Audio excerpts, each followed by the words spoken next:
Olá, trevosos e trevosas, seres das trevas! Eu sou o Daniel Pires em mais um episódio do LendaCast, o seu podcast de terror para ouvir antes de dormir. E esse episódio especificamente, eu indico que você ouça, coloque o seu foninho de ouvido, você ouça antes de dormir, assim, ao cair da noite, porque o nosso convidado de hoje é um cara que, primeiro, é difícil trazer ele, foi difícil, é um cara ocupado, mas eu sei o que aconteceu com ele durante esses tempos todos, porque quando ele passou da porta pra cá, era outra pessoa, é um cara que tá mudado de corpo e alma, que está em outro patamar da beleza, aqueles loucos, né?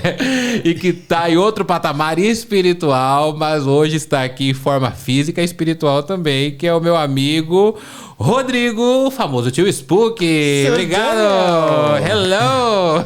Esse podcast vai mudar de nome. Vai mudar de nome nada, vai ficar esse nome. Ele tava dando outro nome pro meu podcast que eu não posso falar aqui porque o horário não permite. Vocês não conhecem esse lado do Spook Houses. Rodrigo, obrigado por ter vindo. Você viu? Metade veio. Metade, cara. Uma vez eu ouvi de uma amiga minha que ela falou assim, ela era toda milituda, né? Ela militava bastante, gosto muito dela. E ela falou uma coisa pra mim que eu nunca esqueço. Ela falou, sobre o corpo do outro, a gente não comenta. Aí eu fiquei assim. Aí, mais do que ela veio falar pra mim, ela falou assim, olha, sobre o corpo do outro a gente não comenta, mas Daniel, você tá magro. Você deu uma emagrecida. E quando você entrou faz tempo que a gente não se vê. Faz quanto tempo? Mais de um ano? Não, mais de um ano. Mais de um ano, né? O Rodrigo já foi em casa. Rodrigo e Dani já foram em casa. A gente já jogou o Ouija juntos. Na Rádio 89. Na rádio. Acho que a gente se conheceu pela Rádio 89. Sim. Quando eu tinha o programa 89 Freak Show com a querida Dani Taranha. Beijo, Dani. E então a gente já foram lá em casa. A gente já comeu pizza juntos. E o Rodrigo já analisou a minha casa, já jogamos o Ouija, já fizemos muitas coisas juntos. E quando você entrou aqui agora, depois de um ano de se ver, você tava bem diferente. Então você deu uma cuidada no shape aí. Eu tava com 125 quilos. Conte-me. Cara, 125 quilos é complicado. Eu tive o primo do Insidious, eu tive o Covidius. Covidius. Covidius. Aí eu fiquei no hospital, foi bem complicado no hospital. Eu lembro dessa época. E os médicos falaram, você tem que perder peso, porque a gente não sabe a dose de medicamento. Eu cheguei a tomar 100 miligramas de corticoide, dia. Corticoide para anti-inflamatório, aliviador e tudo mais.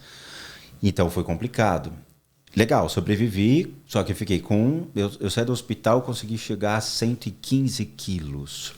Teve o efeito do rebote, tirando o remédio, foi para 120. Eu falei, agora eu vou precisar fazer um programa de perda de peso. Sim. Entrei numa academia, falei, vou ficar aqui com a bicicleta. Então eu ficava só pedalando o dia inteiro, pedalando e conseguia pelo menos ativar o metabolismo. Uhum. Só que passaram-se uns 6 meses, eu já estava com ritmo bom de pedalada, só que eu não conseguia baixar o peso. Por quê? Comida. Alimentação é tudo, né? Nossa, cara. Você acha que não é? Não, é tudo. Eu tomava Coca-Cola, comia um monte de coisa, não tinha restrição com alimentação nesse sentido. Chegou uma hora que eu falei, vou fazer o teste, vamos cortar e vamos fazer reeducação. Uhum. Cortei todo tipo de alimentação em excesso, Coca-Cola e tudo. Funcionou. E aí foram 30 quilos em 4 meses. 4 meses foram 30 quilos. 30 eu cheguei a 92 quilos, cravado. Caramba. Só que aí eu fiquei igual o Funko. Eu fiquei cabeçudo, cabeção, corpinho. Mas é que você é alto também, né? Então... mas eu parecia o Funko. Aí eu falei, bom, deixa eu dar um respiro e dar uma melhorada na estrutura. Mas foi complicado, né? Foi um período triste. É uma mudança, é um período triste, né? Sem tomar refrigerante, comer sorvete.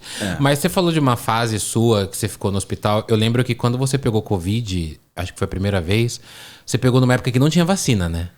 Tava começando, porque assim, eu fui num podcast que eu peguei, eu tenho certeza. Foi num podcast que estava bem cheio de gente. E ninguém tinha uma ideia do que era. Tanto que a gente foi em hospital fazer exame e os caras falaram, a gente não sabe nem como proceder, porque não tinha exame. Não tem medicamento, né? Certo. Cada hospital, cada médico vai ver a doença de uma maneira e eles se comunicando, eles predeterminam uma forma de combater. Seja antibióticos, seja corticoide, anti-inflamatórios e tudo mais. Porque tem pessoas que já têm um histórico de outras enfermidades, principalmente outros medicamentos que a pessoa tomava, outros vícios, outra forma de lidar. Quando eu estava lá, a porta ficava aberta, você só via as macas levando os corpos. Cara, você sabe que eu lembro que eu falava com a Dani, né? Eu perguntava para a Dani, beijo Dani, e eu falar uma coisa que é meio forte assim, mas eu falei, cara, o Rodrigo, se ele foi entubado, você não chegou a ser entubado. Eu achava que se você fosse entubado, você não voltava. Foi uma briga. Quando eu cheguei lá, você chega assustado, porque você não sabe, ninguém fala, você não tem explicação. Você faz uma batelada de exame, você faz ressonância, faz tudo para ver como é que tá o seu corpo. E ficam quietos. E aí, um dia, meu oxímetro baixou. Foi para... Eu estava com 90 de oxímetro e tal. Eles precisavam que eu chegasse a 97 para poder sair do hospital. E eu não estava me dando bem com a máscara de oxigênio. Aí veio o cara da UTI, ele é um diretor da UTI, entrou no quarto e a gente conversou. Ele falou, ó, se precisar, eu vou ter que te levar para lá. Para entubar? Para entubar. Eu não quero te levar para entubar. E aí eu fiz um acordo com ele. Eu estava realmente numa posição ótima. Um acordo, né, com o médico. E aí ele falou, vou colocar 2 fisioterapeutas para te ajudar. E ele trouxe uma máscara especial para mim e tal, um cabo melhor. E eu fui me adaptando. Mas, cara, você coloca aquele negócio no rosto, você começa a entrar numa paranoia. Imagino. E assim, você pergunta, né? Tem psicólogo para conversar? Não, psicólogo é só por telefone. Eles não vão ao hospital. E que época que foi isso? Foi 2021? Foi 2 anos atrás, eu acredito. 2021, né? Foi março, acho. Porque eu me lembro dessa época e eu sempre, igual eu falei, eu falava com a Dani, não dava pra falar com você ficou um bom tempo no hospital. Eu falei comigo, eu falei, cara, todo mundo que eu via que era entubado, poucos voltavam. E a Dani falou, ele vai precisar ser, não vai, ficou nesse vai e não vai. E o que eu fiquei pensando muito nessa época, quando você estava no hospital, porque a gente sabe que o hospital... Bom, a gente sabe não, né? Essa é uma pergunta pra você. O hospital tem muita manifestação, além dos vivos e doentes. Tem muita manifestação sobrenatural em hospitais? Porque dizem que é o lugar onde as pessoas morrem. Né? Se você separar o que é o necrotério, né? Porque você tem o necrotério onde eles vão, você prepara os corpos, tem no hospital, o cara morreu, eles levam para lá. O corpo vai para lá direto. São lugares diferentes que possuem entidades diferentes. Então, cada ala do hospital tem energias. Eu já analisei um hospital abandonado que tinha um laboratório. Dentro do laboratório tinham seres de drogas. No necrotério, por exemplo, tem seres que se alimentam dos corpos em decomposição. No budismo e no hinduísmo, eles têm um nome específico. Eles chamam-se de pesachas. Que quando você morre, o seu corpo ele vai liberar gases, vai liberar substâncias, líquidos, fluidos e também vai liberar prana, que é uma energia vital que se move junto com o sangue. Então, de acordo com a medicina chinesa, essa energia também alimenta cada um dos órgãos. Quando você morre, essa energia vital é levada e eles ficam se alimentando do corpo em decomposição. Como que é o nome? Pesachas. Pesachas. Sim, você encontra muito em cemitério. E quando você faz oferenda, você coloca lá o seu despacho, elas são as primeiras a se aproximarem para pegar o animal morto. Quando você fala seres, só para explicar, né? Até para mim mesmo. São espíritos? São energia? São espíritos. Qual é a diferença de energia e espírito, por exemplo? Energia é tudo que é projetado por uma forma de pensamento criada por você ou por uma manifestação da energia do seu próprio corpo, pensamentos e tal. Quando você fala seres, aí você está falando de consciências de pessoas que faleceram, que ainda permanecem vivas, só que em um outro estado físico, no mundo espiritual. Existem diversas categorias dentro desse aspecto. Aí entra uma coisa mais técnica. Por quê? O budismo e o hinduísmo estudam as características dessas consciências, porque eles acreditam realmente na existência de vida após a morte. Sim. Só que como ela se manifesta? De acordo com as características de cada indivíduo em vida. Então, existem pessoas que, por exemplo, quando morrem enraivecidas ou insatisfeitas com a sua existência, permanecem enraivecidas no mundo espiritual. Chamam-se narakas. E plasmam como pessoas, só que eles têm um corpo de energia avermelhado ou olhos vermelhos. Mesmo como espíritos, né? Como eles permanecem com esse formato de olhos vermelhos. Sim, e eles projetam raiva. E eles podem excitar raiva nas pessoas. Então, se você está sei lá, quieto no teu canto e de repente dá um estalo, Uma raiva. alguma coisa desse tipo Que pode ter se aproximado. Pode. É o tal do obsessor, não? Eles são obsessores. Tá. Nós temos obsessores encarnados e desencarnados, né? Porque todo Os mundo vivos tem, e mortos. todo mundo tem um obsessor em vida. Não sabia disso. Pra mim, obsessor era só morto. Então Não, a gente... tudo que é obcecado por. Tá, O termo obsessor significa alguém que é obcecado por alguma coisa ou por alguém. entendi. Existem pessoas que são obcecadas por matéria, existem pessoas que são obcecadas por pessoas. No budismo, eles chamam de semideuses. Os semideuses é um conceito de classificação de pessoas que, quando morrem, eles são invejosos. O Deus é aquele cara que nasce rico, que tem tudo muito bem de vida, tem carro, tem casa, tem o corpo perfeito, o cabelo perfeito. Ele é considerado como um Deus. Cara padrão. Porque ele não tem problemas como os outros têm. Ele Sim. tem tudo. Tem tudo pra ele. O cara que é contrário a esse Deus é o invejoso. Entendi. Então o Deus é o vaidoso contra o invejoso. O invejoso quer a mulher do outro, quer o carro do outro, quer o tênis do outro, quer o cabelo do outro. Sabe que você vai no cabeleireiro e você fala, eu quero o cabelo do Rick Martin? Sim. Você nunca vai ter o cabelo do Rick Martin, porque você não é o Rick Martin. Mas você quer aquele arquétipo do cara em você. Então você passa a ser um invejoso. O invejoso no mundo espiritual, ele não tem forma. Olha que louco esse pulo do gato. Sabe quando você entra num lugar e você percebe que o lugar é meio uma névoa, ou um lugar é meio fechado? Você fala, nossa, o negócio aqui é meio... Uma energia pesada. Você não consegue identificar uma forma, tem um ser de inveja lá dentro. Caramba, porque eu sempre ouvi que o obsessor é exatamente esse que vem pra sugar a energia da gente. Então a gente fica mal, tal, e o cara, né? O obsessor fica ali, tal. Como que um obsessor gruda na gente? Você não fica mal. Tem pessoas que podem ter de tudo. Você pode ter picos, por exemplo, de vícios. Ah, tá. Você pode, de repente, querer balada de segunda a segunda. Você pode querer fumar, você pode querer beber. Você pode ter... Tem obsessores de academia, por exemplo. Tem. Sério. Por isso tem gente que é viciada em academia. E viciado em corpo perfeito, estética e drogas que facilitem esse meio. Tem. A gente falando em vício, então entra em tudo, né? Academia, Tudo. Sexo, Vaidade, comida, vaidade. Sim. Tudo que transita nesse aspecto de que colabora com algo da sociedade que foi criado, gera uma expectativa. O mundo espiritual, ele é um reflexo do nosso mundo físico. Ele só existe porque o mundo físico existe. Existe. Quando existe um pensamento, existe uma ação aqui. Tá? Então, na hora que você fala, vou consumir uma droga, o seu corpo de energia muda, o seu corpo físico muda, o seu corpo emocional muda. Tudo muda. Automaticamente, no mundo espiritual, você gera um impulso. Você atrai seres que são compatíveis com aquela energia. Com aquilo que você quer, né? Então você está vibrando aquilo, você cria formas, pensamento, emoções e intenções, e você atrai seres que são compatíveis. Quais são os seres compatíveis? Pessoas que eram usuários de droga e morreram. Porque ainda permanecem ligados e conectados àquilo que fazia bem a eles. Agora, quando a gente fala dessas pessoas, por exemplo, você falou de pessoas que eram viciadas em alguma coisa na vida, morreram, não precisa ser necessariamente drogas, pelo que eu entendi, e podem virar esses obsessores que ficam atrás dos outros e tudo mais. Sim, a grande maioria vira. Eles têm uma espécie de cura lá? Como que eles podem se regenerar? Não é regenerar. A gente, Do outro lado. no budismo, tem uma técnica que serve para direcionar eles para uma nova reencarnação. Existem meios hábeis para isso. Que tipo de meios? São oferendas chamadas de sur, S-U-R, que é uma pequena oferenda que você faz que tem um impacto enorme no mundo espiritual.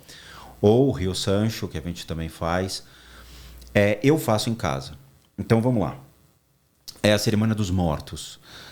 Cada consciência búdica que nós trabalhamos, seja a Tara Vermelha, a Avalokitesvara ou qualquer outra, você recebe a instrução para você fazer a prática dos mortos ligado àquele ensinamento. Um lama somente pode te ensinar.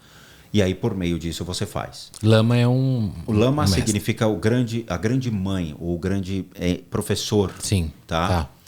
Então, ele é o cara que seria, ou a mulher que seria o responsável para te ensinar a prática para encaminhar essas consciências.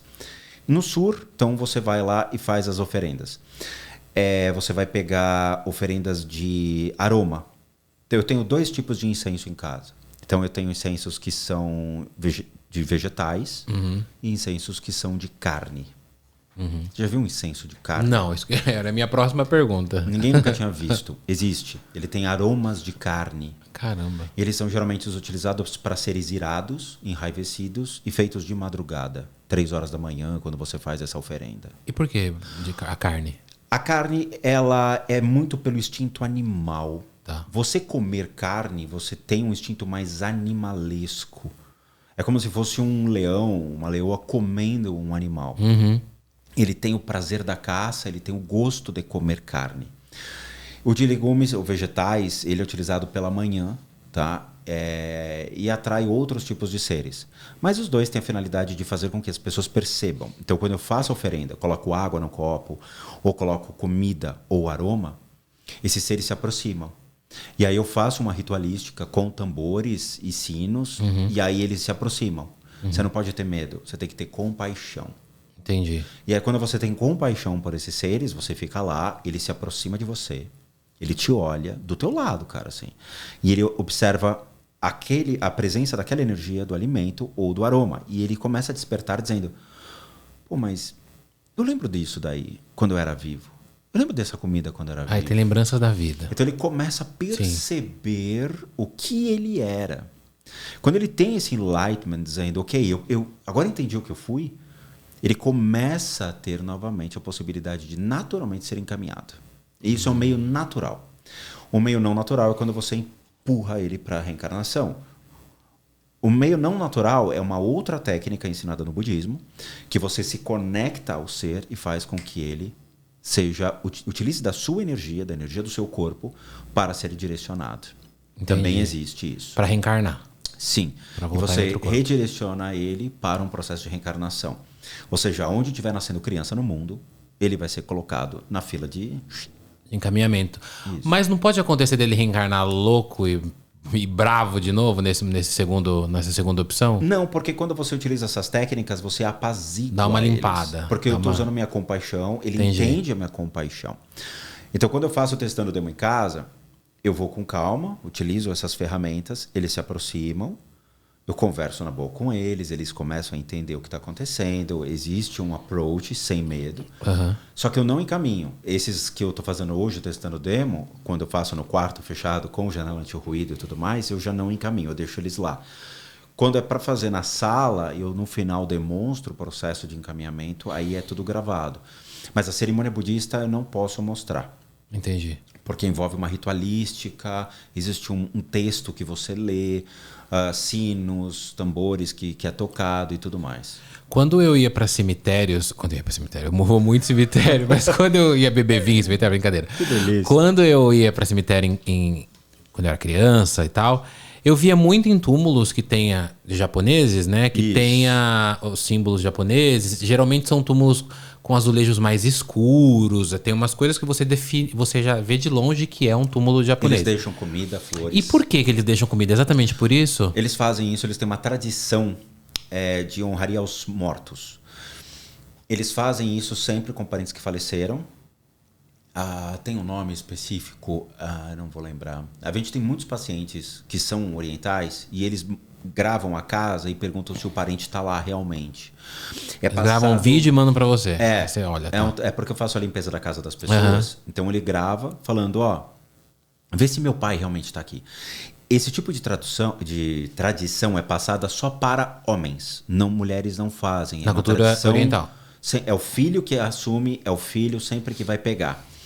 E aí o que ele faz? Morreu o filho, morreu o pai e tudo mais, ele deixa no altar a foto e leva o prato de comida favorito do pai ou de quem morreu. Era isso. Coloca lá, deixa flores, separa tudo, faz uma oração para louvar uma ancestralidade e para também que, se tiver a consciência dele, que seja apaziguado.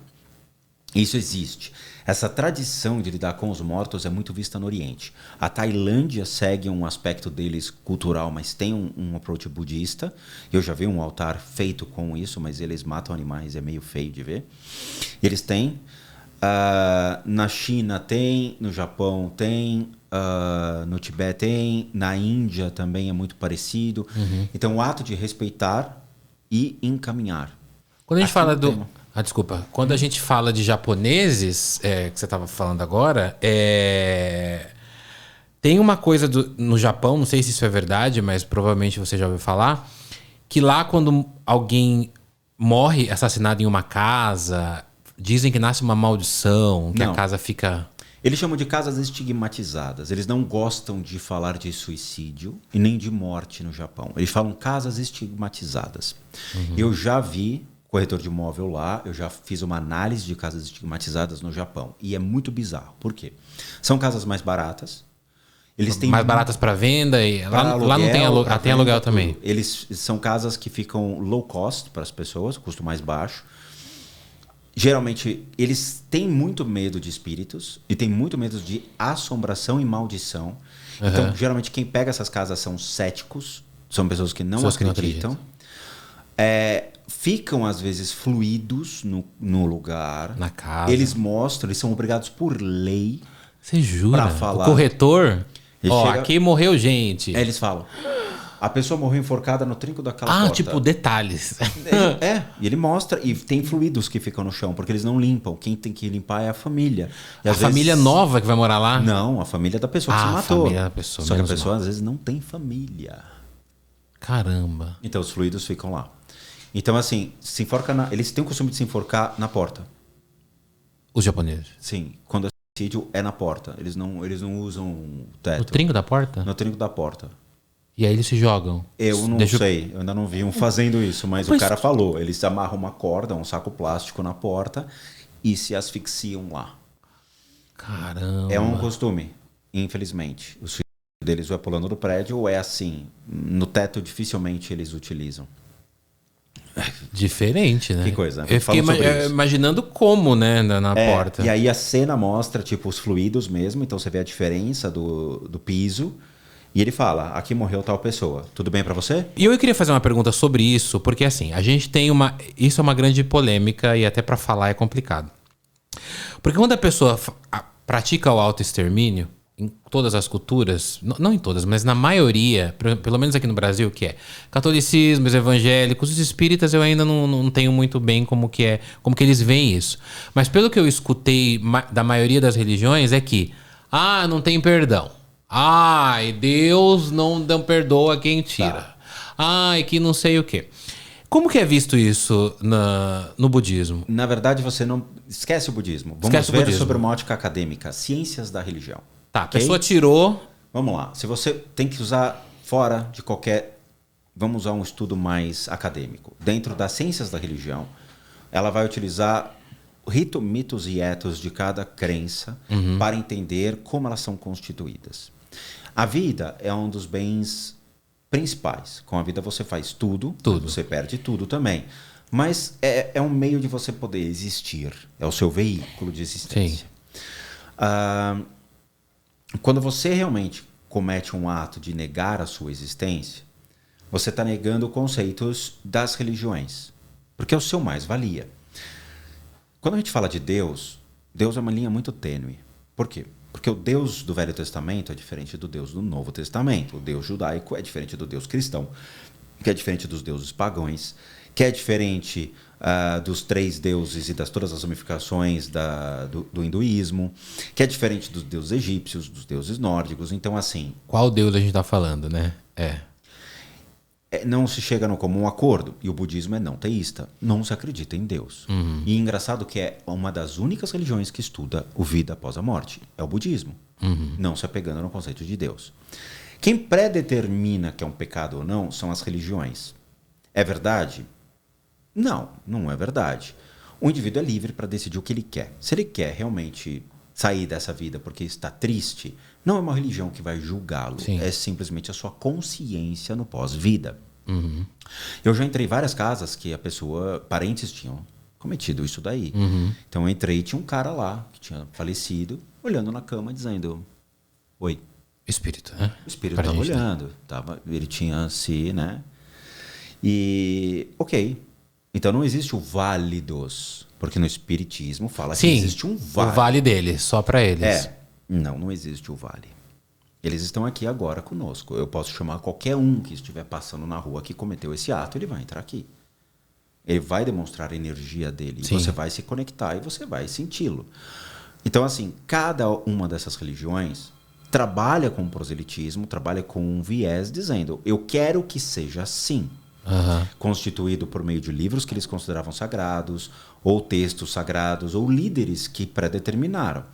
Lembrando, as religiões são antigas. Então, estamos falando de 2.000 anos atrás para 5.000 também, porque o budismo estende-se até mais que isso. Sim. O budismo não vai fazer juízo de valor. Sobre esses casos. Budista nenhum vai fazer juízo de valor. Simplesmente ele vai fazer o ritual de encaminhamento daquele que faleceu. Que Pronto, faleceu. De acabou. qualquer forma, faleceu, né? Porque eu sempre eu vejo nessa questão assim, é sempre com esses casos, né? Eu sempre vejo, tirou a vida, né? De qual Deus nós estamos falando? Mas aí tem o Deus cristão, né? Que a maioria das pessoas usam e tal. Mas o que as pessoas nunca veem é que para a pessoa chegar nesse nível de tirar, né? Fazer o autoextermínio, ela não tá numa vida legal. Ela não tá numa vida que ela tá feliz. Ela chegou num máximo. Eu vi um caso esses dias, só pra exemplificar, que eu fiquei chocado. Eu vi 2 casos que eu fiquei muito chocado esses dias, que são... um é mais antigo, um aconteceu, tipo, ontem, do dia dessa gravação. Teve um caso que um menininho no interior foi picado por um escorpião, um menino de 4 anos, e o menino morre. Levado pro hospital, socorrido e morre. Os pais cometem, porque os pais não aguentam a morte da criança, eles cometem autoextermínio. O pai morre, a mãe não. A mãe fica viva, mas fica em estado complicado, né? Mas ela tá viva. Teve um caso que aconteceu recentemente, foi em Campo Grande, de um pai que foi pilotar com o filho de 13 anos, ele tinha um avião, ele deixou o filho pilotando o avião, fez vídeo deles pilotando, e aí o avião cai e os 2 morrem. Aí a mãe, que já tinha depressão, acaba fazendo autoextermínio. Então, quer dizer, eu sempre percebo que as pessoas elas têm um pré-julgamento sobre o espírito. Elas não sabem, elas só vão jogando o que elas ouviram.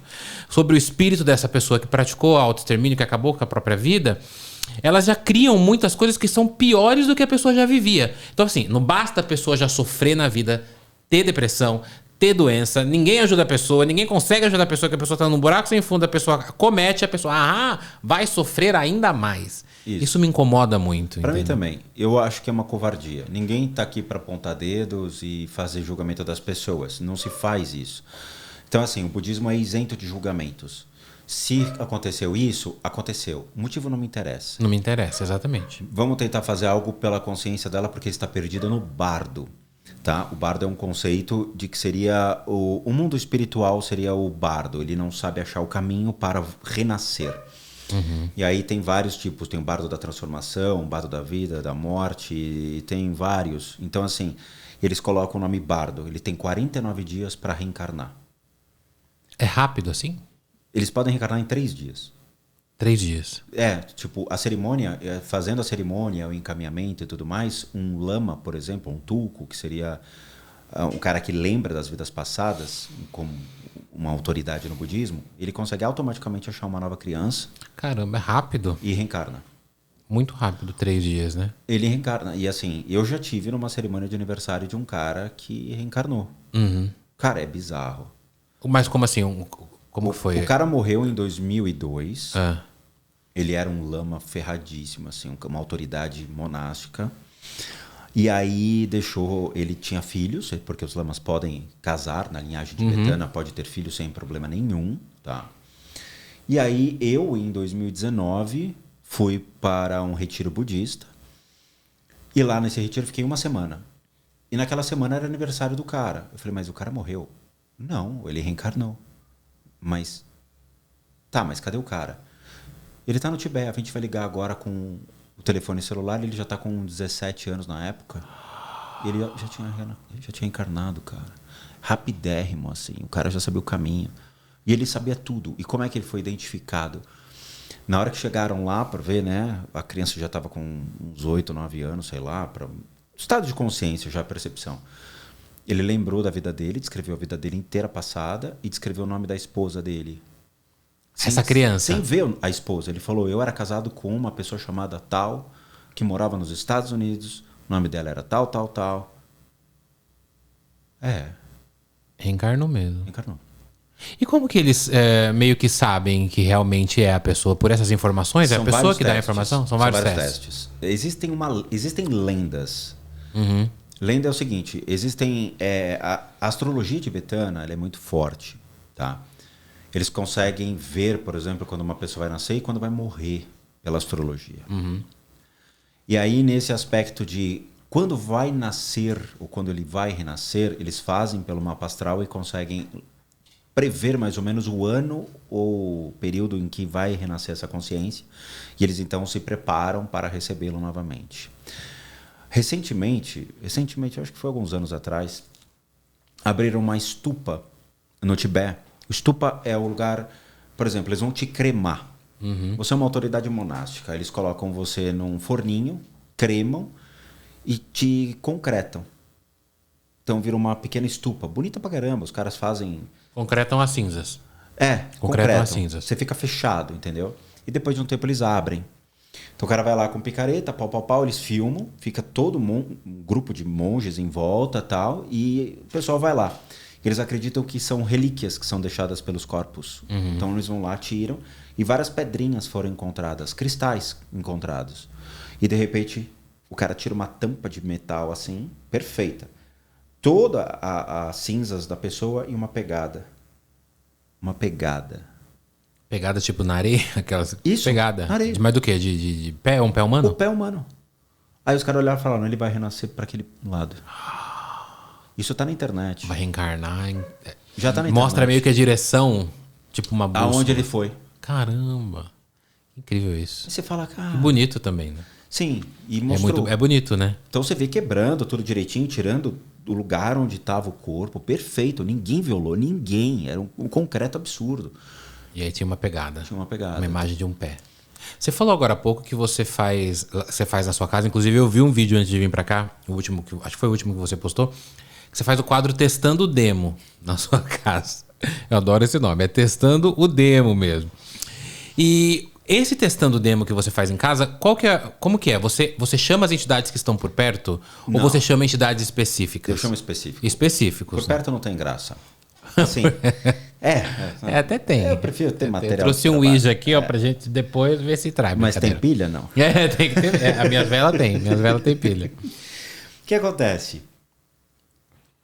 As pessoas chegaram pra mim e falaram, tio Spook, câmera pega espírito? Eu falei, não sei. Podemos testar. Vamos testar. Beleza. Aí eu comprei Canon, eu uso GoPro hoje e tal. Aí eu coloco câmeras numa sala grande e falo, bom, como é que eu posso atrair essas energias?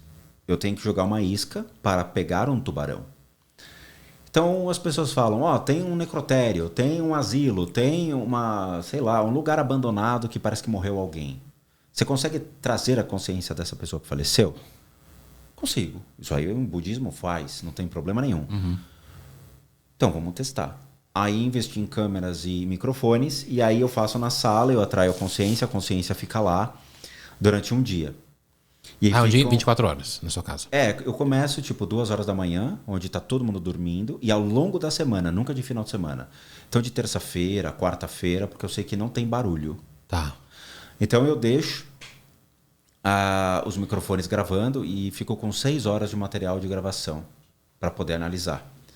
Só que eu não consigo analisar as imagens, porque fica uma fritação absurda. O áudio é mais fácil.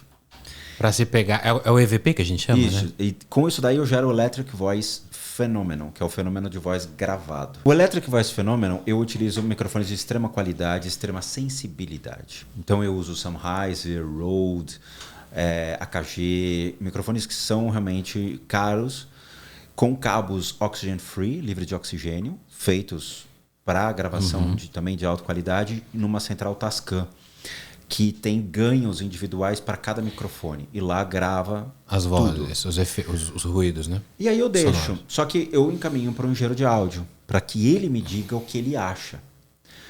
E aí... para um profissional mesmo, sim, um claro. cara. Eu Entendi. escuto a priori, faço marcações dizendo o que eu realmente considero que sejam sons estranhos. Aham. Desconsiderando moto, grito, cachorro, coisas do dia a dia. Vizinho. O vizinho, eu não tenho vizinho em cima.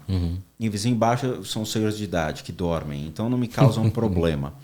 Então, assim, e outra, praticamente um por andar onde eu moro. Entendi. Então não tem Então não tem estresse. problema de vizinho de porta, né? E outra, eu uso janela de ruído, eu tenho dupla camada de vidro na janela, então assim, isola bastante a parte externa. Mas mesmo assim, o microfone é hipersensível. Então, a 2 quadras eu pego um cachorro latindo. Entendi. É sério. Então aí ele analisa e fala, tem ou não tem. Ele utiliza um recurso de um programa lá, o RX, que ele coloca Human Voice, e ele rastreia na onda harmônicos que compõem uma voz humana.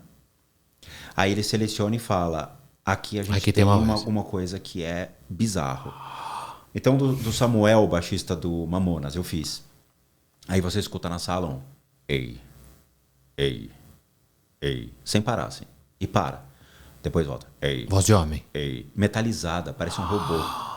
Aí ele falou, cara, o que você tem na sala? Eu liguei a câmera e falei, não tem nada. Eu tenho uma televisão que está desligada, não tenho videogame, não tem nada na tomada para evitar qualquer fator de estática, interação com os microfones. Não tem nada, eu não tenho brinquedos na sala. Caramba, isso me lembra alguém testando microfone, sabe? Já que ele era de banda, né? Pois só que ficou direto no microfone e assim, a um meio palmo, uns 4 dedos. Assim. Direcional, né? Tudo, é direcional. Igual a gente aqui Ele falando. é um shotgun. Então ele ficou direto olhando para o microfone e falando, ei, ei. Era ei. o baixista dos Mamonas Assassinas. Eu fiz do baixista. Então você escuta. Aí eu chamei o assassino do hotel Cecil. Qual deles? O Ramírez? O Ramírez. Foi legal. O que esquartejava as meninas? Isso, só que as meninas ficaram olhando, né? Então ele ficou no meio da sala. Você trouxe ele e elas? E elas vêm junto, todas as vítimas. Eu chamo quem Estão matou, junto com o assassino? Eu chamo todo mundo. A gente faz um bacanal lá. Espírito, né? Bacanal é espírito sobrenatural. Meu Deus. Eu tava tentando lembrar esses dias quem era esse assassino. Ele esquartejava, eu acho que ele jogava... Ele é porto-riquenho. Ele jogava o... Era alguma coisa como Midnight o nome dele, eu esqueci agora.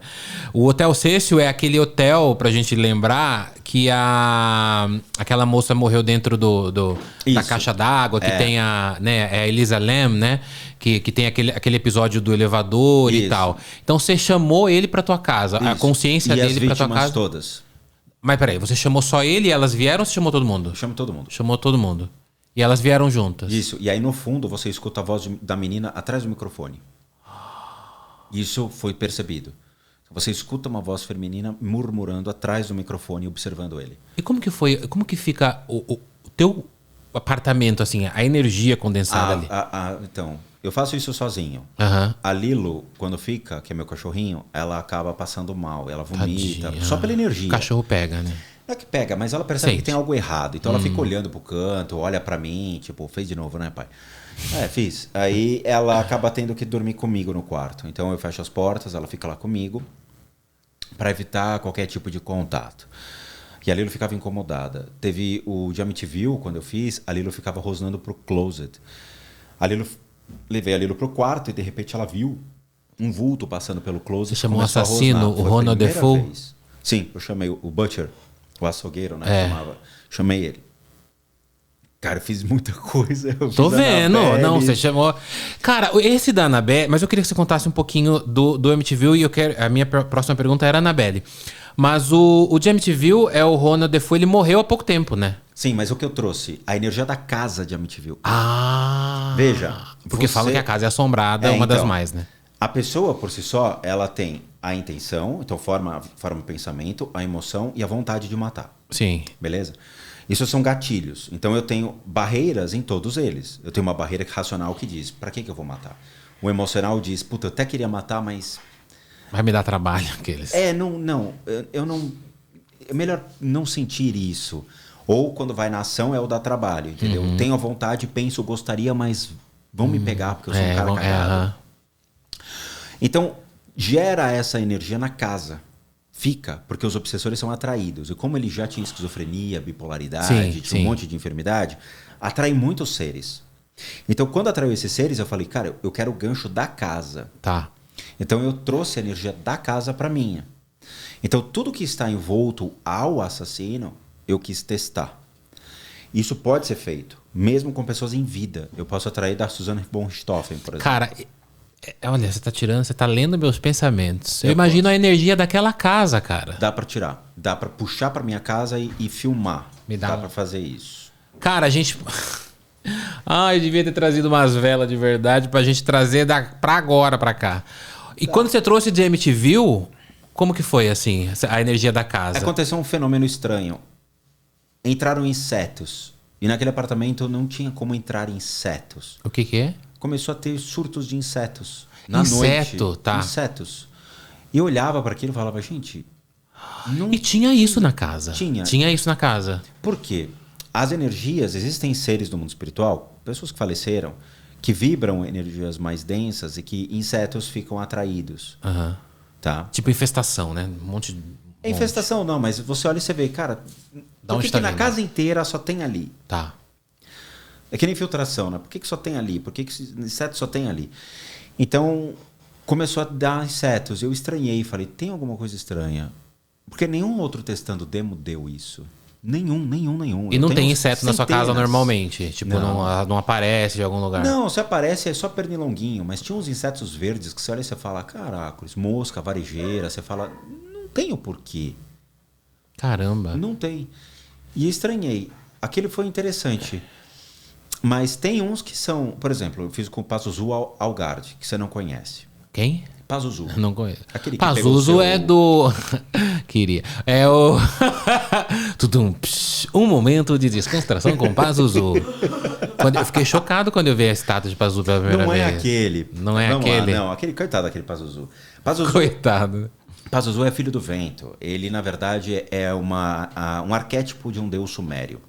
Os sumérios, eles são muito antigos. Eles acreditavam que a terra é um deus, o ar é um deus, a atmosfera é um deus.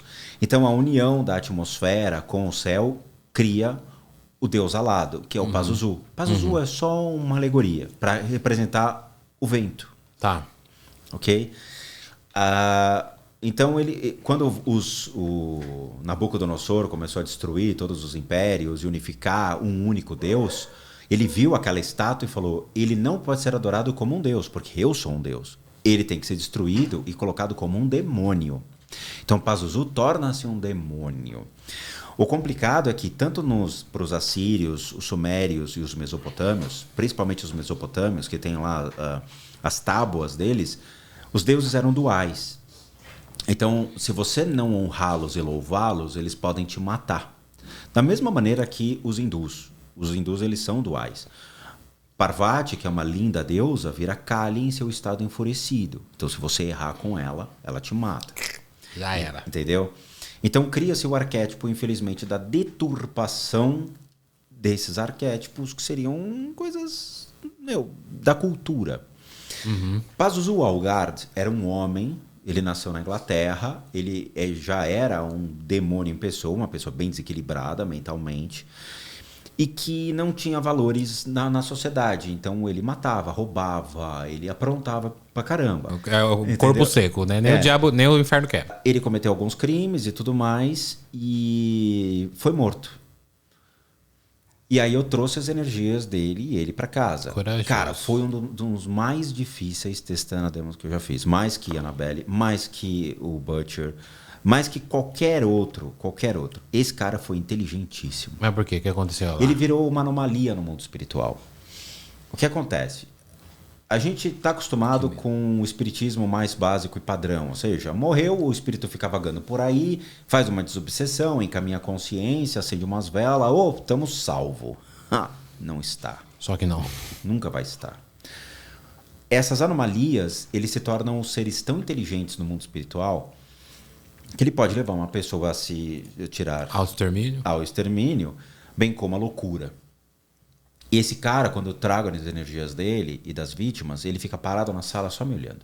Não tem um gesto, não tem uma ação, não tem nenhuma informação pelo corpo de energia dele. Porque os espíritos vibram.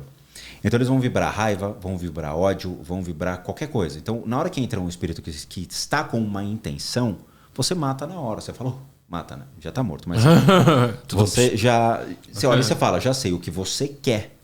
Ele não. Você não sabia o que ele queria. Esses são os mais perigosos, pois ele já tem a consciência do que ele é e do mal que ele faz. E por isso ele fica só ali te olhando. Esse cara me dá medo. Por quê? Porque ele sabe como fazer o mal. Então ele parou e ficou olhando pra minha cara. E o cara... E eu irritava e ele agora? e nada. Irritava e nada. Irritava e ele sozinho? E nada. Ele e algumas vítimas. Ele matou 2 pessoas. Mas, de novo, sempre vem outros espíritos da região. Caramba. Porque é um tubarão, entendeu? Imagino esse cara eu, é um tubarão branco. o cara que me matou, eu preso com ele Não, lá. mas vai piorar. E aí o que acontece? Deixei ele lá na sala, falei, sapateia, faz alguma coisa. E nada. Aí eu fui dormir. Na hora que eu fui dormir... Tranquilamente. Vou dormir. Mais ou menos. À noite a gente Meu pai, espera. coisas de spook, né? Eu tenho o espírito de um assassino aqui, agora eu vou dormir, fica aí. Não, beleza. Aí o que acontece? Eu escutava a voz dele ecoando na minha cabeça. E ele falava, me tire daqui, me tira daqui, me tira daqui. Porque você prende, né? Ele Você fica preso durante 24 horas. Então a presença dele no quarto, pela forma pensamento criada... Cara, vem cá. Como é que um espírito pode criar uma forma pensamento? Não tem lógica. E ele criou. Ele criou uma intenção tão forte sobre mim, dizendo, me tira daqui agora. E ele ficava a noite toda, eu não dormia, porque eu sentia a presença dele no quarto. E não era uma coisa de influência, por quê? Pô, já trouxe cada tranqueira lá pra casa, que eu falava, esse cara é fichinha. Porque você vê nos documentários, vê no noticiário, entendeu? Você fala, não, tá sossegado. E a noite toda me fritando. O cara era muito bom. Aí quando eu fui encaminhar, não subiu. Não quis ir. Não, subiu. ele não foi. Foi. Pra baixo. Pra baixo. Pra baixo onde? Então, existe um onde. Isso é genial, porque são raros casos de consciências que você fica... As camadas do inferno. Sobe balão, o balão não vai. E foram raros, assim, acho que foram 2 casos, só que o balão desceu. No budismo, existe um conceito muito legal sobre isso. Existia uma consciência de uma semideusa, chamada Indra, que ouviu que alguém do reino dos semideuses ia voltar para um reino específico das sombras. E eu vou explicar qual é esse reino. Reino, na verdade, são só lugares onde a sua mente vai existir depois da morte. Tá? De novo, são arquétipos, alegorias criados. Aí ela foi direto para Buda. Foi lá, o Buda estava meditando. Ô, de casa. Ô, Buda, olha para mim, Buda. Buda só. Que é? Ô, Buda, eu fiquei sabendo, fofoca, que alguém lá no reino dos semideuses vai nascer num reino muito ruim. É verdade? Buda falou, sim. Mas por quê? A gente faz tudo bonitinho para você, rega o jardim, a gente cuida de tudo, bota o cachorro para brincar no jardim, tira o lixo. Por quê? Porque todos nós temos que passar por todos esses infernos pessoais para entender em vida, porque nós não podemos mais voltar. O budismo acredita em alguns reinos que são não virtuosos. Nós temos os reinos dos virtuosos e dos não virtuosos. O reino dos virtuosos é o reino dos homens, que estão presos por apego à matéria, nós mundanos. Reino dos semideuses, que são os invejosos por natureza, mas são homens invejosos ou mulheres invejosas. E o reino dos deuses, que são homens e mulheres em sua plenitude de uma vida perfeita. Quando lida no semi, ou seja, dos não virtuosos, né, embaixo, nós temos os animais, que não são considerados, então, virtuosos, pois eles não têm habilidades de poder se alimentar nesse aspecto. Um cachorro de casa que nós temos, se você jogar na rua, ele morre, entendeu? Mas eles ficam bem lá? Eles precisam. Então, eles têm um lugar específico para eles, as consciências deles. Quero que eles fiquem deles. bem. Porque... Embaixo disso, nós temos outros reinos, que são os mais complicados. Então, nós temos os reinos dos Hungry Ghosts, que são os espíritos famintos. E nós temos o reino das pretas e os infernos quentes e frios. O que são tudo isso, por favor? São só projeções da nossa mente. Veja, uma pessoa que tem uma vida perfeita e morre, ela vai ficar frustrada, pois ela não vai poder mais dirigir o carro caro, comer a comida cara, usar o telefone caro, não vai usar roupa cara, vai ficar frustrado no mundo espiritual. Então a mente dela vai ficar atormentada pela matéria. E automaticamente vai pra lá. Automaticamente fica aqui tranquilo. Na hora que o Pazuzu morre, ele é levado para se juntar diretamente para o grupo das pretas. Que são... É o do meio ali, né? É uma categoria muito abaixo, bem inferior. É um grupo de seres muito mais ardilosos, um grupo de seres que andam em bando mais agressivos, tá? A oferenda para as pretas, quando você faz, você não fica no quarto. Por que esse nome para as pretas? Pretas é um nome tibetano, não significa que eles são pretas de cor preta. Preta é uma palavra tibetana, que tem outras palavras em sânscrito que determinam aquelas consciências que são mais... são consciências perdidas no mundo espiritual e que são mais agressivas. Não tem uma conotação racista, ok? De novo, é uma palavra tibetana. Tá?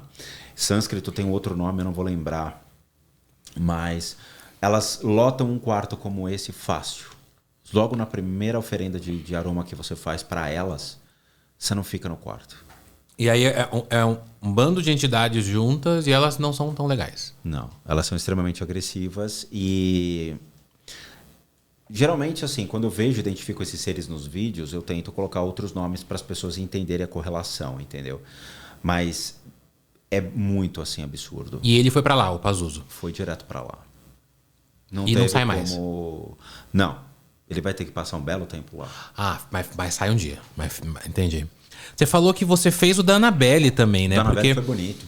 Teve uma época, assim, acho que quando estourou esse vídeo, que tudo que eu postava de Annabelle, tudo. E a boneca mais possuída, que tem a história, sempre tinha comentários, um monte. O tio Spook já tirou, não tem mais nada nessa boneca. O tio Spook já tirou, kkkk, é só uma boneca. E não sei o que, eu falei, gente, tá bom. E eu queria entender, eu já te perguntei isso na época da rádio, mas eu queria entender de novo. Como que foi esse processo? Você realmente tirou o espírito da verdadeira Annabelle? Sim. Raggedy Ann, né? E foi comprovado depois por terceiros. Lá? Aqui no Brasil, foi comprovado aqui? Teve médiums que comprovaram dizendo que não tem mais nada. Funcionou. Eu vou te explicar isso. É um vídeo muito antigo e que eu pedi para fazerem a boneca Ragdoll para mim. Então foi uma pessoa que costurou e tudo mais. Aquela de pano, que igual é a verdadeira, né? Falei, vou enganar a Annabelle de lá e vou trazer tudo que está... A entidade de lá para cá. Para minha boneca. Botei na sala e fiz a prática budista. E a câmera mostra a Annabelle com uma fisionomia um pouquinho mais demoníaca, a minha. A sua. Mudou, assim. Você vê a energia da casa pesando. Ficou meio... Eu falei, funcionou. Bom, então tinha coisa mesmo lá. Tinha, mas eu vou te explicar o que tem. Na hora que eu fiz esse processo, eu não tinha um equipamento tão bom quanto eu tenho hoje. Então o áudio, ele dá a entender que tem coisas, mas é muito difícil. É uma linha muito de ruído branco, que você percebe que tem frequências, mas até limpar tudo é um problema. Eu fiz, ficou 2 dias, e aí eu falei, vou encaminhar. Na hora que eu vou encaminhar, eu dou a porrada na boneca, né? E aí eu desloco a energia. Então sai 2 seres. Uma menina. Ela sai atrás da boneca, aparece pequenininha. E aí sim nós temos um obsessor gigantesco que realmente sai de trás da boneca. Então nós temos 2 seres. Uma menina que foi atraída, que ficou presa na boneca. E um ser gigante que aparece também plasmado atrás, com um enorme vulto. Eu falei, opa, pegamos o que está atrás da história da Annabelle. Veja, aqui tem muitos brinquedos. Eu posso atrair uma consciência do mundo espiritual, que é uma criança, para pegar nisso? Posso. Ele vai tocar no brinquedo. Ele vai ficar preso ao brinquedo? Difícil. Então, o que nós temos no mundo é uma histeria coletiva sobre um fato que foi uma campanha de marketing pesada e até hoje é. Sim, até hoje é. Cinema, camisetas e tudo mais. Eu guardei minhas economias para ver a verdadeira. Para ir lá. $170. Para ir lá. Já tá tudo guardado, mas o meu visto foi negado. Deve ter chegado pro cara que tava te entrevistando e falei, você não quer um Lendable Cat? Ofereci, mas nem assim. E ainda paguei e não fui. Aqueles, né? Esse passaporte eu tiro em beijo? Eu não vou cortar, hein? Vou deixar isso. Vocês vão ver o que o Spook fala pra mim no off. Aqueles, né? Esse passaporte eu pago em Eu, se beijo. eu vou... Beijo, paguei outra coisa. Mas eu tô falando sério, eu quero muito ver a Annabelle verdadeira. Isso, só porque que o ela museu tem foi essa fechado. mística. Eu não, te- o museu eu, tá... Eu vou te broxar agora. O museu tá fechado, eu sei fechado. disso. Mas eles estão tirando a boneca. Você sabe que ela responde a vários processos judiciais? Ela... Lorraine. A Lorraine. Lorraine Warren. Vários. Lorraine Warren responde a processos judiciais de quê? Entra no tribunal de Connecticut, você vai pegar todos os processos dela, tá lá. Todas as histórias que ela criou e foi pro cinema, ela lidou com famílias de vida real. Essas famílias viraram um inferno. Inclusive, o último que ela fez... Gente, nunca parei pra pensar nisso. Ela ferrou a vida de Sim, todos. é óbvio. Porque todos os objetos que estão no Museu Warren são objetos retirados de casos reais. Só que o ser humano, como ele é medíocre, ele vai até a casa do cara que passou pela história da Lorraine, bate lá na porta falando, ô, foi você que fez aquilo lá no vídeo? Ô, cara, aquilo é Hollywood. Sim. A história não é aquela, é mentira. Todas as histórias que a Lorraine fez eram metade ou um terço de veracidade. Tá. Ela aumenta a história, ela costura a história. Ela vai ter que criar um enredo assustador Pra ter um hype. para vender. A última, que foi do menino lá, do canil, que matou o rapaz. Que é a história de Invocação do Mal 3, né? A única coisa verdadeira no Cheyenne. filme era o colchão d'água. Que era aquele que o menininho deitava, aparecia Não um tinha rosto. nada daquilo. Tanto que o menino foi preso, ele negou, assim, foi uma puta mentira, porque a Lorraine tentou fazer realmente com que o demônio fosse culpado em juízo. Sabe quantos processos existem em Connecticut transitando, culpando o demônio? Mais de 100. Caramba. Eu peguei os processos. É meio eu li. que comum lá, culpar o comum. diabo. Só que você chega na cadeia, né? Não tem ninguém.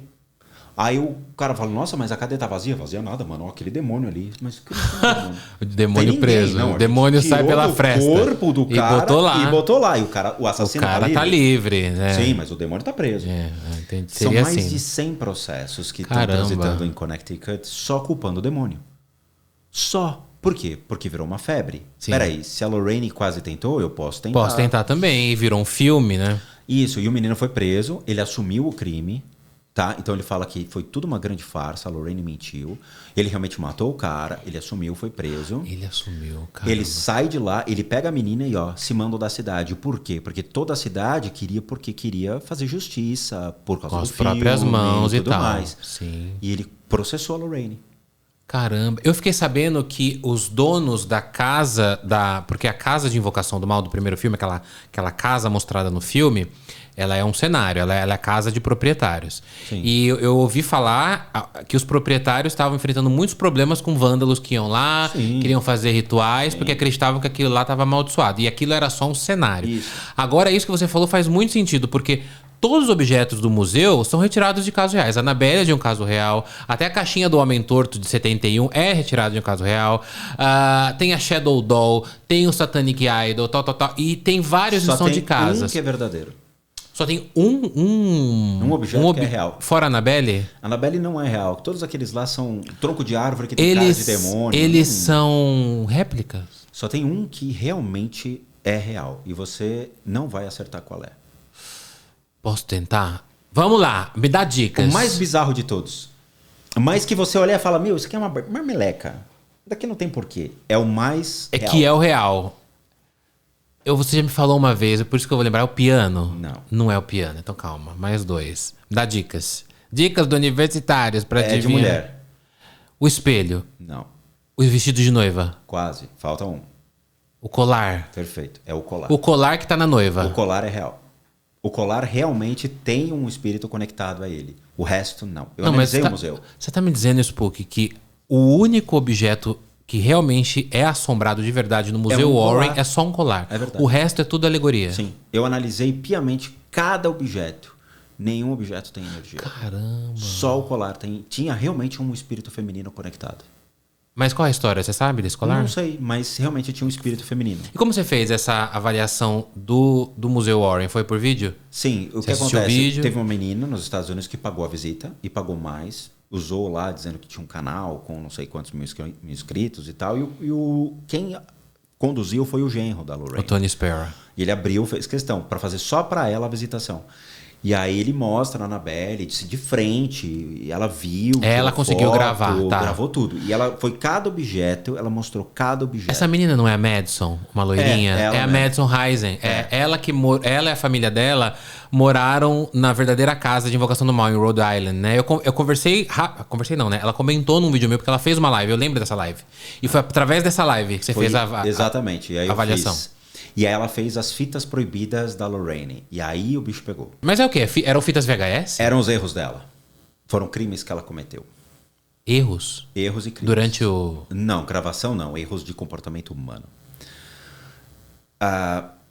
Durante muito tempo, a Lorraine, o marido dela, o Ed e o Tony Sparrow aí, O genro. eles viajavam nos Estados Unidos para encontrar demônio nas pessoas e vender isso. O que acontece? Ela fez um contrato com igrejas locais, xerifes locais, para todo e qualquer caso que apareça, contacte primeiro ela. Não médicos, não psiquiatras, padres. Ninguém. Então, ela tinha pastores ali que ligavam para ela falando, aqui na cidade surgiu um caso, você quer vir? Ela ia. Era todo um comboio. Tanto que no caso Enfield, ela foi expulsa da casa. Ela não gravou. Aquele Enfield não Que é a história da Invocação do Mal 2, daquela menina que fica pulando na cama. Ela não participou. Ela nunca pisou lá. Tanto que o Ed tentou, o psiquiatra barrou, falou, você não vai entrar aqui de jeito nenhum. O Ed falou, você está sentado numa montanha de ouro, você sabe disso, essa história vale milhões. Ele falou, cai fora daqui que você não presta. Quem falou pra quem? O psiquiatra que estava Falou pro Ed, Ed Warren. E o Ed falou, você está sentado num emaranhado de grana, você sabe disso. Aqui a gente pode fazer muito dinheiro. Cai fora. Tanto que depois provaram que a menina mentiu. Era só uma voz gutural que ela fazia. Quem desmistificou a própria irmã dela. Então, nessas fitas, ela recebia informação. Ela recebeu informação de um cara de Connecticut, que era um fazendeiro, que achava que o demônio estava com ele e que a Lorraine, tinha que ir lá fazer o exorcismo. A Lorraine convence que era o demônio de verdade. Chega lá, bota crucifixo, água benta e tudo mais. E nada de tirar, nada de tirar, nada de tirar. E ele ligou 2h da manhã para ela falando, eu não estou bem. Ao invés dela falar, vá no médico, como é padrão, procedimento que todos devem fazer primeiro, antes de achar que é o demônio, ela falou, desculpa, não posso mais fazer nada por você. E desligou o telefone. Ele pegou um calibre 12, disparou contra a mulher e depois ele se disparou contra ele. Você lembra o nome desse cara? Não é Maurice, não? Não sei o nome dele. Teve um caso, assim, do Maurício Exterior, que chama, que a gente já falou, mas não sei se é o mesmo. Então assim, a Lorraine não foi culpada. Então ela tem esse contrato. E quando saiu o caso o último filme deles, Evocação do Mal aí, O 3. Muitos padres falaram que aquilo foi uma mentira, que todas aquelas cenas nunca existiram. Eles nunca permitiram o Ed e Lorraine entrarem junto com eles na casa. Caramba. Nunca. E Pera aí, esse do Enfield. da criança... É do Enfield, é o 2, então. Não, agora o último deles que saiu... Que é o do crime. Do cara que matou a menina. Tá? E que nunca aconteceu nada daquilo. Do cara que matou o chefe, né? O chefe. Saiu com a menina depois, casou com a menina. Então, tudo aquilo foi uma grande mentira, uma grande armação de Hollywood e da própria Lorraine. Então, no New York Post saiu também notícias falando que era mentira. Teve várias. Desmistificaram ela, falaram, olha, não é real. Não é real. Ela morreu, né? Morreu. Morreu em abril de 2019. E você sabe que agora o genro dela tira a maioria dos objetos, principalmente os mais bombados, tipo sai a Annabelle, sai o Satanic Idol, sai a Shadow Doll, e ele faz uma exposição e ganha e fatura, né? Sim, mas o Zack vai comprar, provavelmente. Aquele Zack, como é o nome dele? Bagans, que tem um museu também, né? Provavelmente ele vai comprar a Annabelle. Provavelmente ele vai comprar os objetos. Uma grana, né? Claro, Baita o cara grana. é rico pra caramba. Então ele vai levar. Tenho quase certeza que ele vai levar. Agora uma perguntinha polêmica. Você não tem medo de falar isso nos seus vídeos, não? Porque você já falou nos seus vídeos. Sei lá, de levar um processo deles. De quem? Sei lá, o Tony, don't speak about this. Nossa, que absurdo. Eu sou pífio perto da magnitude que ele gerou, entendeu? Tem muita gente no mundo que fala esse mesmo discurso que eu. Mas o Tony não vai se importar comigo. E, assim... Cara, Lorraine não está viva para se defender, para dizer você é o filho da fruta. Porque você concorda comigo que, por exemplo, para você tem a questão de você vê os espíritos, você vê as entidades, você vê as energias. Então você fala isso com propriedade. Nós, né, leigos, eu não vejo. Para mim tá tudo assombrado lá, tanto que eu tenho muita vontade de ir no Museu Warren. Então, quando você fala isso, me acende não é um alerta, mas um medo. Será que o Spook não tem medo de falar? Não tenho porquê. Até porque eu estou amparado pela lei. Eu tenho uma religião, de acordo com a minha É o que você crença, acredita, sim. Tá? De acordo, eu tenho 30 anos de estudos de religião. Eu passei 10 anos no espiritismo. Então, eu trabalhei Como você tem 25 anos? Então. Aqueles, né? Com a cutânea de 25 anos. Eu entrei no centro espírita aos 16 anos, 17 anos de idade. Tá? Fiquei tanto no espiritismo kardecista quanto de Umbanda. Foram 10 anos trabalhando como médium de incorporação. 12 anos em ordem esotérica, como Rosa Cruz, Martinismo, Sociedade das Ciências Antigas. Estudei judaísmo por alguns anos. Vi que eu não poderia ser judeu. Aí depois eu fui para as técnicas de terapias complementares e em 2007 eu entro no budismo para conhecer. Em 2017 eu tomo votos dentro do budismo e me converto praticante do budismo. Então, assim, todas essas religiões têm pontos de vista sobre isso. Como, obviamente, eu estou amparado dentro do critério de uma religião, eu estou dando meu ponto de vista sobre todas essas religiões que eu passei, como elas lidariam com esse aspecto. Se o cara quer montar um museu e falar que é assombrado, eu não vou falar nada. Eu falo pro cara, seja feliz. Eu tenho um museu que tá montado, inclusive. Cara, assim, dá para colocar espíritos num museu? Dá. Bora, dá para assombrar mais o negócio? Dá. Sabe? Dá para fazer o negócio ficar pior ainda? Porra, se dá, entendeu? A questão é, transforma o negócio em algo real. Sim. Ok. Que é perigoso, né? Veja, tem muitos caras que têm canal no YouTube e que saem entrando em casas abandonadas. Casa abandonada não é casa assombrada. Sim. Não significa que uma casa abandonada, em ruínas, é um lugar onde vai ter espírito. Sabe onde tem espírito? Embaixo da tua cama, dentro do seu armário. Atrás de você. Que delícia. Então, assim, atrás de mim. Em todos os lugares que tem gente, tem seres te acompanhando. O metrô, então, porra, é uma suruba. Já é uma suruba, só piora, entendeu? Só piora no espiritual. Então, assim, não adianta procurar espírito em casa assombrada, que não tem nada. Vai ter pouca coisa. A minha, acho que não. Eu nunca esqueço que você falou que tinha um bestial lá em casa. Ó, a gente tá chegando no final, Spook. Mais uma pergunta que eu trouxe pra te fazer e não posso deixar de fazer. Eu queria saber como foi a sua primeira vez. A sua primeira vez, quando você viu um espírito. Eu fiquei nessa dúvida. Eu falei, como foi a sua primeira vez? Olha como você é. Que a Anitta riu lá atrás das câmeras. Minha primeira vez, a gente nunca esquece, né? Nunca. Como que foi quando você viu o primeiro... Como que foi o seu primeiro contato com o sobrenatural? Você falou que entrou no espiritismo com 17 anos. Eu entrei porque eu queria respostas. Tá. Acho muito ruim quando uma pessoa fala, eu vejo espíritos desde os 6 anos de idade. Mentira. Por quê? Você não sabe o que você está vendo. Não é espírito. Pode ser qualquer impressão que você venha a ter. Sem contar a criatividade infantil, né? Eu nasci em 1975. Uhum. Quando a gente falava em espíritos, a gente falava, o cara tá louco. Porque não tinha comprovação, como tem hoje, ou mesmo uma abertura maior de informações sobre o que é um espírito. Hoje, cada esquina tem um centro espírita. Cada esquina tem um batuque. Você vê, tem centros espíritas que se pulverizaram. Naquela época, era sempre na casa de alguém, meio que, meu tio, ele vê, de repente ele pode te ajudar. Era sempre assim. Então, aos 16, 17 anos, eu vou até a Luz Divina, na Horácio Laffer, entro lá e começo a entender o que é. O que eu via quando criança. Veja, meu pai trabalhava no mercado financeiro. Então, o estresse era muito grande. As responsabilidades sobre uma família era muito grande. Então, ele atraía, obviamente, qualquer consciência ali. Uhum. Eu morei perto de um hospital. Perto de uma delegacia de polícia. Então, o fluxo de melecas era enorme. E hoje existe uma comunidade enorme, né, perto da minha casa, onde eu morei durante muito tempo. Então, assim, violência, seres, energia sempre trafegaram pela casa. Então, aos 6 anos de idade, 7 anos, eu tinha impressões de estar vendo coisas, mas eu fiquei quieto. A primeira interação que eu tive, real, assim, com uma consciência que aparentava ser espírito, foi quando eu fui atropelado, aos 14 anos de idade. Caramba. O capô do carro ficou amassado, cara. Era um Passat verde de aço galvanizado. Me pegou na porta de casa, eu bati, eu rolei. Só que eu levantei, tirei a poeira e entrei em casa, porque não aconteceu nada, eu não quebrei nada. Só que eu vi um túnel. Eu entrei no túnel.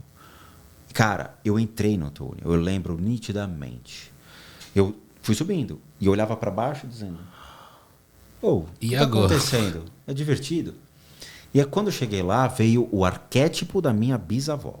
Por que arquétipo? Porque eu não posso dizer se era ela ou não. Uhum. Porque eu não tinha contato com a minha bisa. Mas você conhecia ou não? Pouquíssimo. Tá. Aí ela apareceu dizendo: Rô, não é a tua hora, pode descer de novo.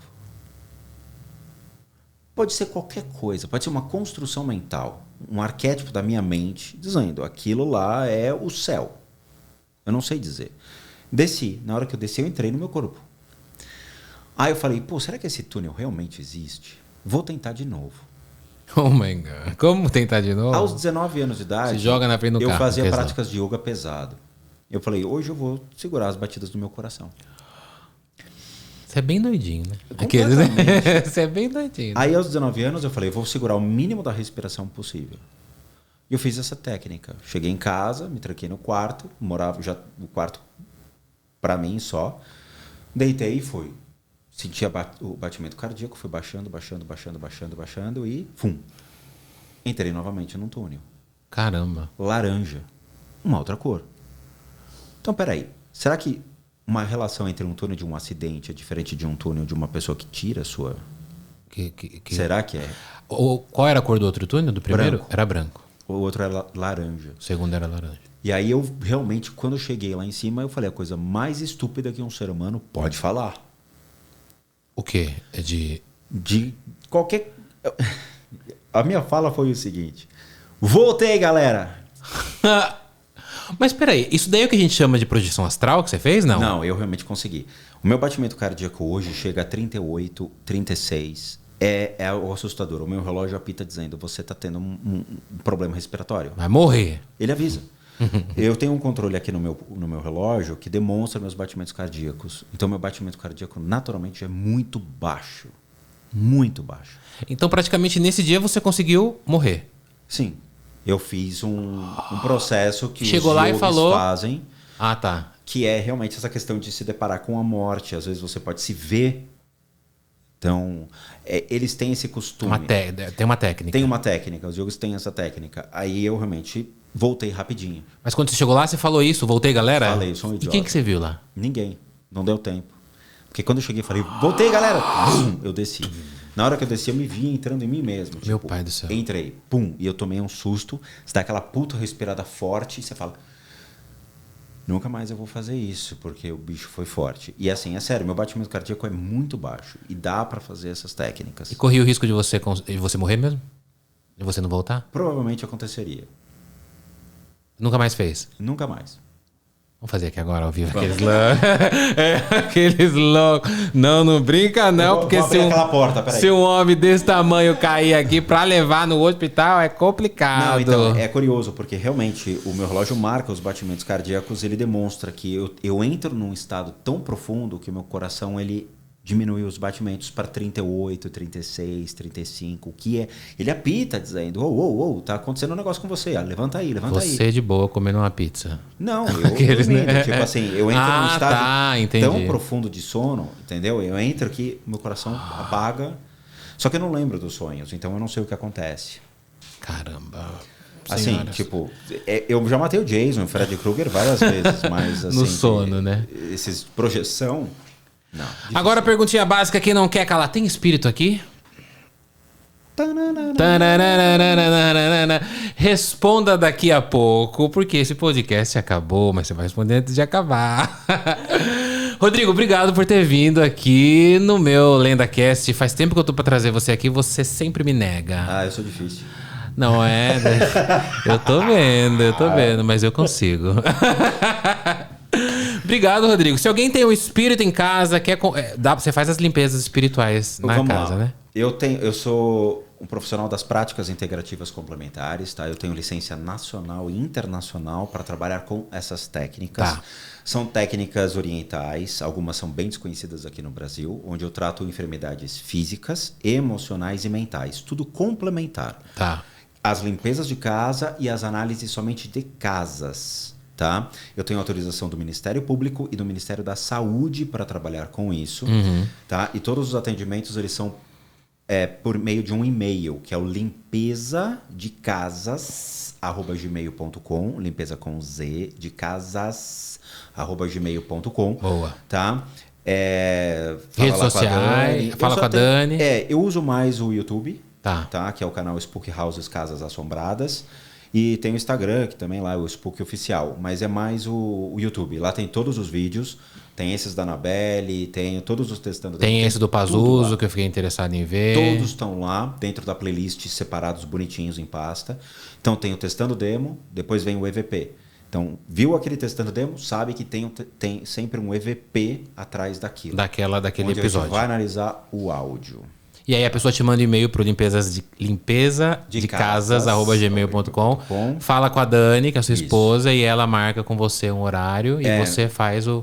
E aí é online, né? A maioria. Isso. E a gente tem feedbacks assim lá, então tem depoimento de pacientes, e-mail de pacientes, tem laudos médicos, laudos de veterinários, que gente traz cachorro, gato, periquito, papagaio, dinossauro. Então, assim, a gente acaba trabalhando, tratando muita gente e animais também. Então tem, sim, depoimentos muito legais de gente que saiu de enfermidades seríssimas e conseguiu se alavancar novamente em vida. Boa. E antes, né, porque eu sei que todos nós temos haters, né, mas eu sempre vejo você dando umas patadas lá. Mas antes que a gente termine, eu sempre quero dizer que é o que o Rodrigo falou, é a fé dele, é a crença dele e das pessoas que procuram ele para fazer esse tipo de trabalho. Então, se você for um desses que vai vir aqui, esse cara é isso, esse cara é aquilo, você também é isso, você também é aquilo...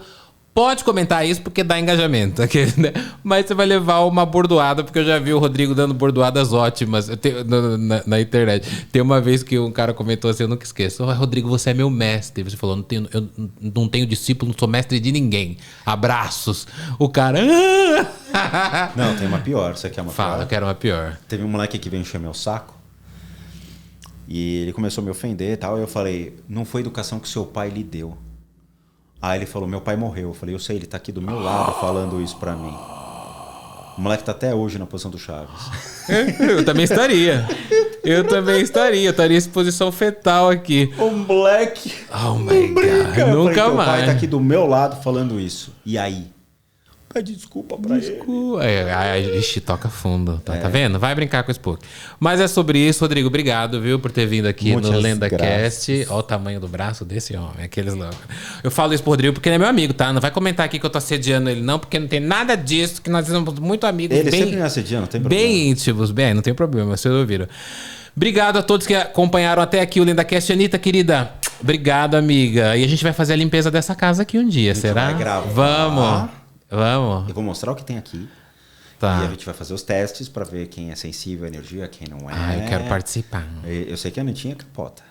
Essa aí capota, né? Ela capotou uma vez, lembra quando a gente jogou o Ija? Foi embora. Puxou um ronco nervoso. Pois é, então se você quiser acompanhar o Spook nas redes sociais dele, tem o YouTube, se você procurar Spook Houses Casas Assombradas e também Spook House nas outras redes. Você tem que fazer TikTok, Rodrigo. Eu não sei dançar. Tem que fazer. Não, mas não precisa de dança. Eu danço, mas eu só danço intimamente. Mas eu não danço, tem que fazer. Se você ia bombar no TikTok, o pessoal pede muito você. Então, se você quiser também me acompanhar nas redes sociais, Dan Pires Lenda em todas as redes sociais. Os cortes desse episódio também estarão nas redes sociais, junto com o Rodrigo. E é isso, esse foi mais um episódio do LendaCast, o seu podcast de terror para ouvir antes de dormir. O Rodrigo vai responder agora. Tem fantasma aqui ou não tem? Claro que tem, em todo lugar tem. Claro que tem. Então a gente fica pro próximo episódio do LendaCast para fazer a limpeza dessa casa. E o Rodrigo também vai me limpar. Tchau!